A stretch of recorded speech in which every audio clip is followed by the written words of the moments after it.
And you're watching CNBC TV18.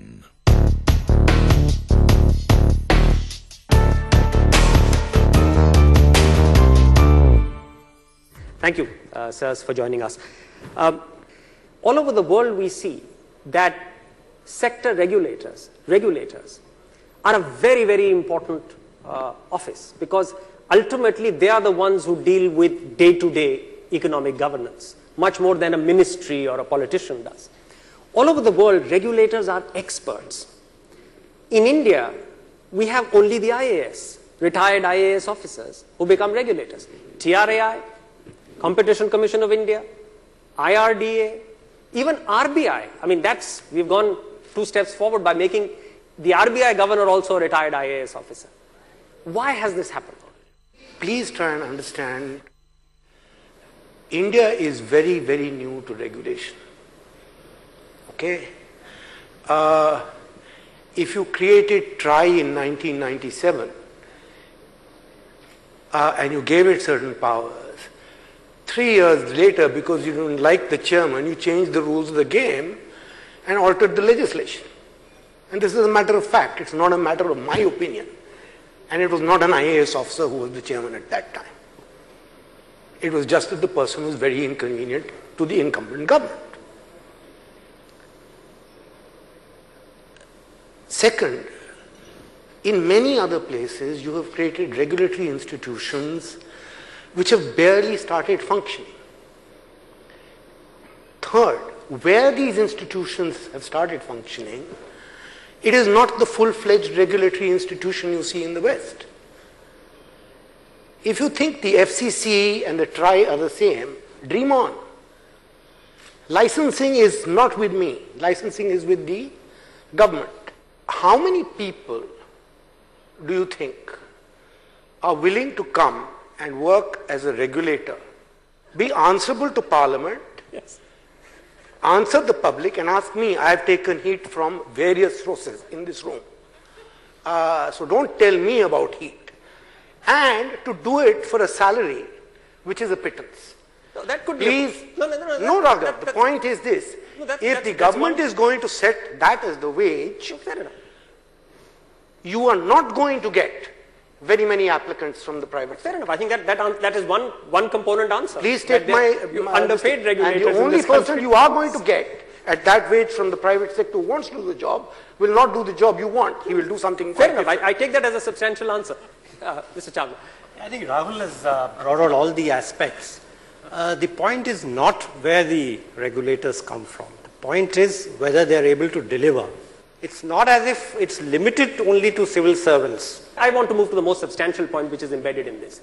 Does it reflect a deep suspicion of market forces which is embedded in the government? Does it reflect that you would rather have a person who's been 35 years in the government, illustrious career, who knows the way government works rather than knows the way markets work? I don't think that's true. See, what is happening is all these regulatory bodies are not more than, say, about 10 years old at the most. Some of them even younger.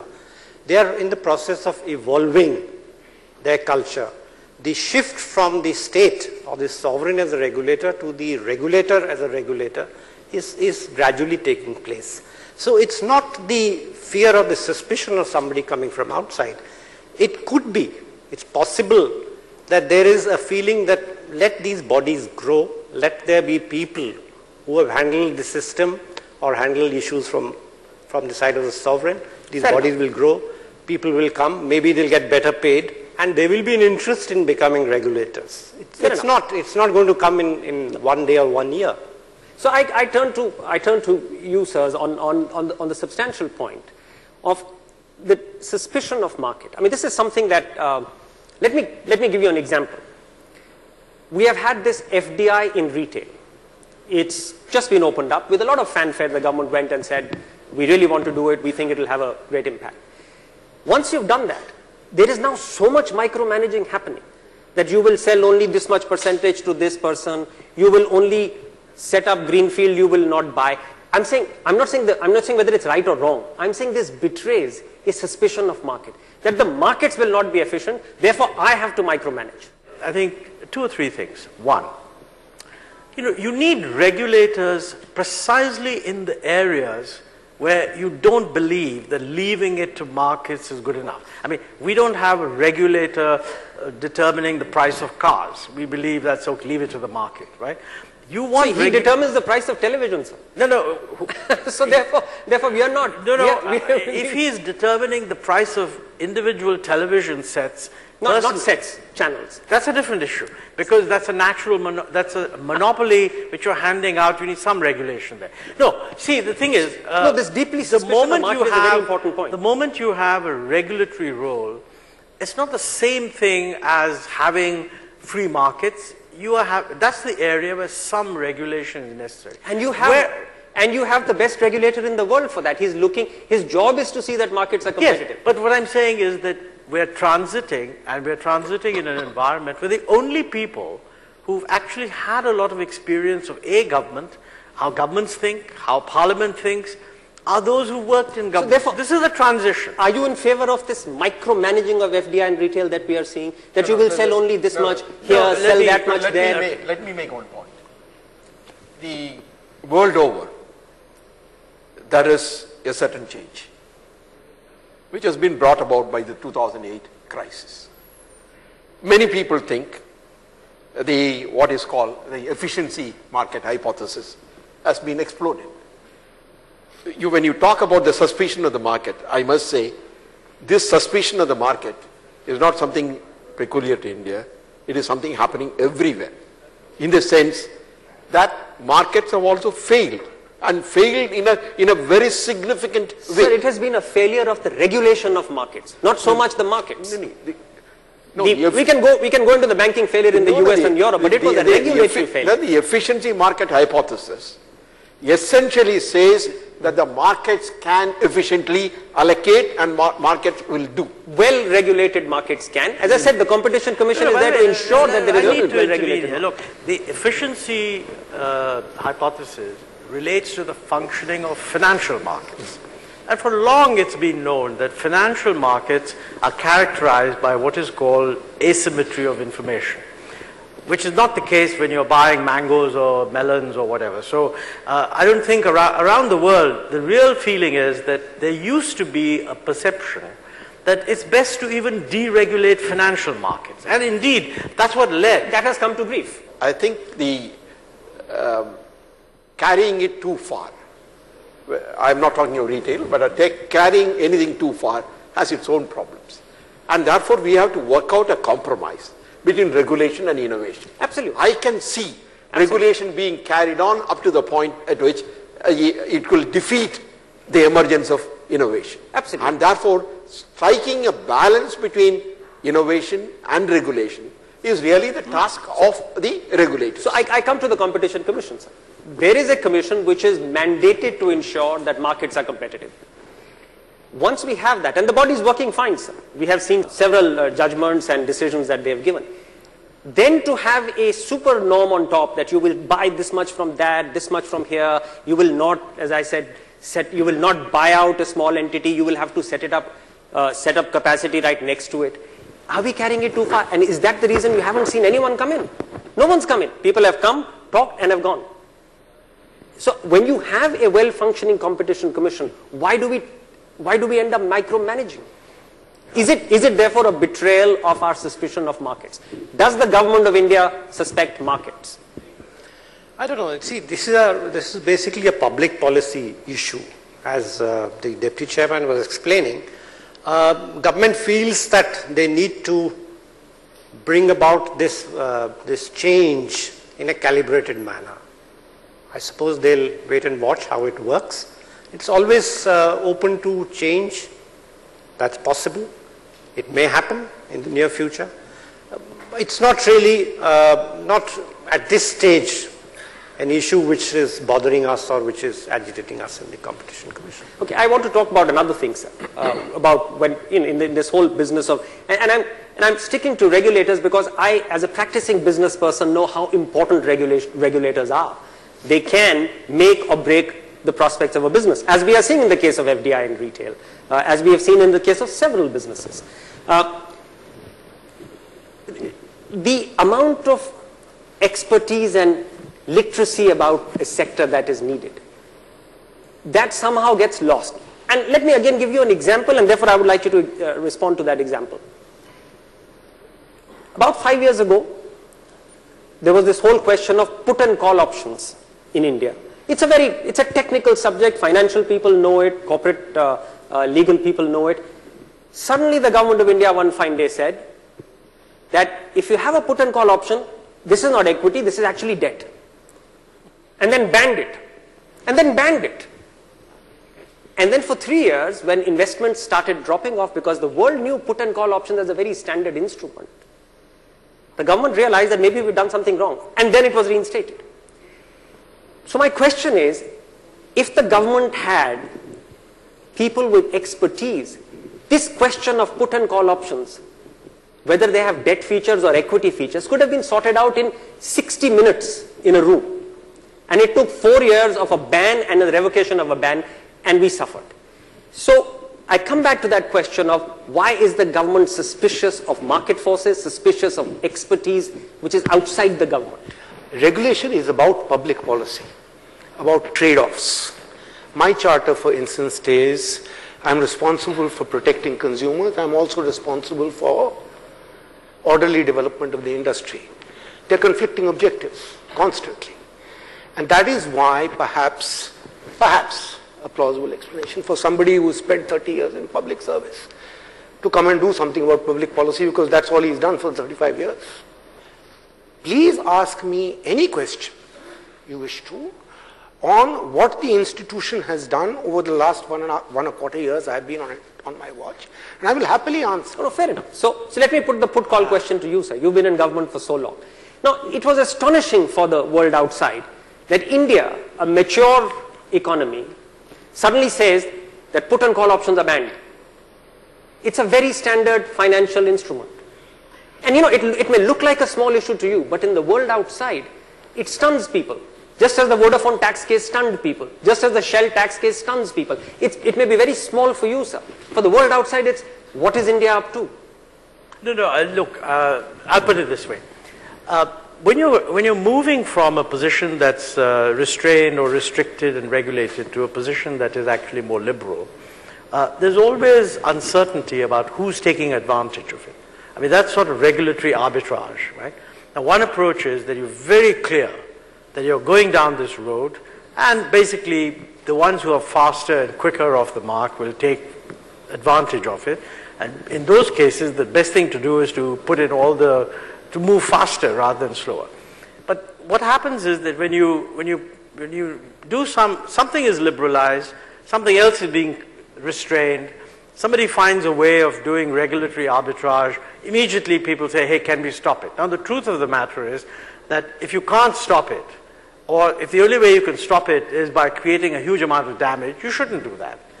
But in any evolution, there are going to be situations where the judgment call will go one way or the other way. And I think you need to take an overall look at it. I don't believe, by the way, that the put and call option, I mean, there are so many things there. I mean, for example, the entire creation of the non-deliverable forwards market abroad. I mean, we don't have capital account convertibility. You cannot hedge that easily, but you can do all this in Singapore. This has been known for the last several years, and I'm sure that in due course, under, let's say, more normal situations, I think year by year we have to rationalize what we do. But remember, in the matter of capital account convertibility, we are deliberately, and I think rightly, going gradually. So if you go gradually, there will always be some operation where somebody will be putting a restriction, somebody else will try to get around it, and there are any number of examples of this. I mean, the P notes, for example, was one, and you live and learn. I mean, I don't think everybody else outside understands it, and this has happened in other countries too. I mean, for example, in Brazil and Chile and so on, where at one point... They're not the best examples, sir. No, but... They're not the best examples. No, wait a minute.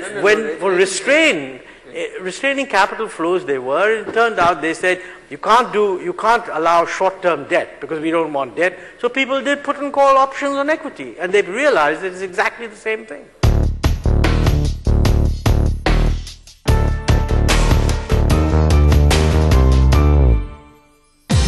as Indian businesses and Indians take center stage globally. In this all-new season of Line, we put the spotlight on this paradigm shift. What we're looking at is a situation where India is at the center of the world, which it is. It's one of the hottest destinations for any manufacturer, any service provider.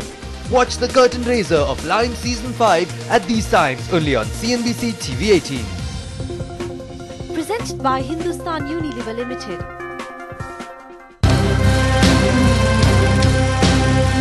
I like the story to be the driving force of the coming together of a collaboration as opposed to a commercial prospect. अरे रणवीर और उसकी pairing लेके एक कुछ सोचते हैं, रणवीर की personality को लेके कुछ सोचते हैं. You consider yourself a spontaneous actor? I wasn't.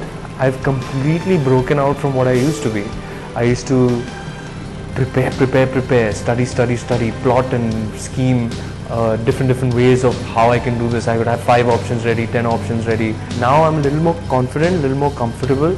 So I leave it. I don't.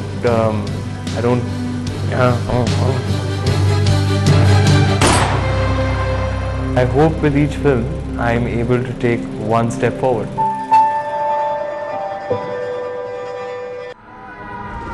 Salute the courage of war heroes.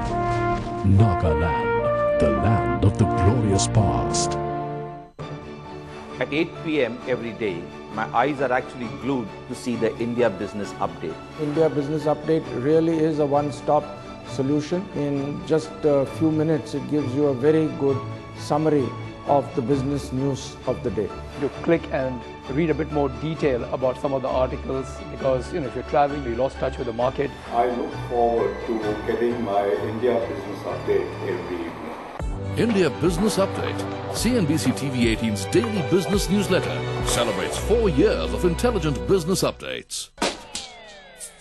Switch to hip, switch to funk, switch to cool and add some spunk. Switch to new, switch to high, switch to tech to see what we've got. Just switch, just switch, just switch, just switch. Just switch, switch. Switch, brought to you by IndusInd Bank and Maruti Suzuki Ertiga. The world's most iconic celebrity businessman, a real estate tycoon, hotelier and TV star, all rolled into one. He lives life king size and is not chicken about it. Watch Donald Trump share his recipe for business success on BSE Presents The Business Buffet at these times on CNBC TV18 and History TV18. They are the institutions serving as lifelines to 1 billion Indians. ICICI Lombard Health Insurance and CNBC TV18 present the India Healthcare Awards 2013, India's most authoritative awards for the healthcare industry. Nominate your hospital today. Presented by ICICI Lombard Health Insurance.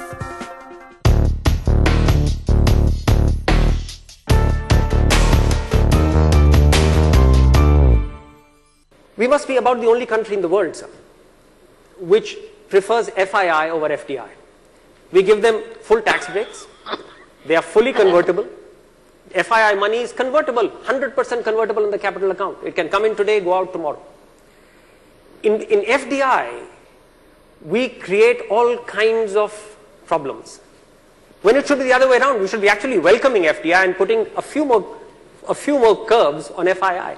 Once again, I come back to, is it a product of the lack of full financial and corporate expertise within the government? No, I think, let me just say, first, it's not true, by the way, that we prefer FII to FDI. But you give them much more. Wait a second. But you give them much more. Wait a second.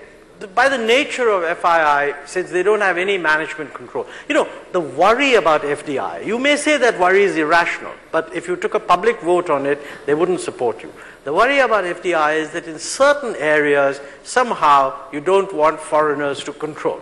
So if you're going to put some restrictions, if you look at the Indian situation, the part of the economy which is subject to FDI restriction is very, very small. It's just that that's the only part people complain about because everybody else is happy to move in and out. the notion that FII is bad is also wrong. And it's true that it can move in and out. Absolutely. But it's doing a lot of good to the economy, creating liquidity in the stock market. And the honest truth is, it's not the same as short-term debt. You know, if there is a conventional wisdom on capital flows, it is that short-term foreign exchange denominated debt is bad. And that is what we do control. Of course, there must be people getting around that control also. You know, if you look at FDI, look at the totality of it, and I will say that a very large segment of the economy, the manufacturing sector, is really under a liberalized system. It is only in some sections we have put the restrictions. No. And on the FII, there is also another interesting thing. After all, the difference between FII and FDI is made in terms of the percentage that they do. In fact, in the recent period, it has also been seen that 20 to 25% of the FII investment has also been in the primary market, in the new issues. Therefore, it almost takes the character of FDI. No, I'm saying welcome FII. I'm saying the impediments put on FDI was. But I think which you need to look at the totality of it and see how much of the manufacturing sector has been affected. Automobile is free. Look at, there are many areas in which it is almost 100%. Right. So I would come to you, and you know, you've been the finance secretary, and this whole FDI, FII issue was something that you must have dealt with it as well. So would you like to add to this debate on whether we have been unusually restrictive in FDI as compared to the kind of benefits that FII investors get, when it should really be a more balanced? So Raghav, what I would say is that the FDI policy has consistently over the years evolved. It's been a dynamic one. If you look back what the policy was in the 60s and 70s to what it is today, it's been a huge amount of change. I think more change is required. It will be welcome.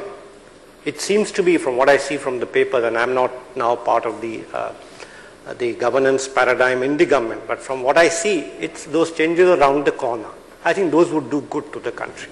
And sir, I'll have the last word with you on FDI policy, because you've run that as well. In your previous job, you were really in charge of that. This whole liberalization that we are talking about now, and the newspaper reports on the Arvind Mayaram committee, we are doing it in a sense of crisis. We are doing it because we believe now we need to cover our current account deficit willy-nilly. Would it not have been better to have done it more proactively? And I know that the DIPP has often pushed for it and not got its way in the government. Do you in a sense regret it, that it's now being done under a sense of crisis rather than having been done as a proactive policy? I think you need to be very careful in thinking this through. Don't think that there's a horde of foreign investors waiting at the door to run in the moment you raise the FDI caps. Please, if that's the perspective you have, dream on. That's not reality. And that is where I think a little more thinking needs to go in. Let me give you an example. Today, for instance, in telecom you have 74. So the question is, should we raise it to 100? Bully for you. If you think do it for 100, do it for 100. The point I wish to make is very simple. If you want to fix the problems of the industry, the FDI cap has nothing to do with it. That I can guarantee to you. There are so many other problems in that sector that if you were to ask me, I would draw up a completely different priority list of what needs to get fixed, because that will revive the sector, that will contribute to the economy. And therefore, merely believing that raising FDI to 100% in telecom will usher in a golden era, that's all. Let me make one comment. Yes, and we can end with that. On the general proposition of whether it should be done under the shadow crisis. But it so happens that under the shadow crisis, things always get done faster. The whole liberalization program in this country came under the shadow of the 1991 crisis. And therefore, I think there is nothing wrong or nothing unusual about things getting done under the shadow of a crisis. No, and I think that is such an honest and a wonderful thing to end on, because some people feel that that is also India's big weakness, that we haven't adopted economic reforms out of conviction. We've always done it when our backs are to the wall. I think the crisis... 1991 was a crisis, 1998 was a crisis, 2007-8 was a crisis, 2013 is a crisis. Crisis gave the conviction. That is truly a wonderful phrase to end on, sir. Thank you very much for being with us. And thank you very much for being such a wonderful audience. Thank you.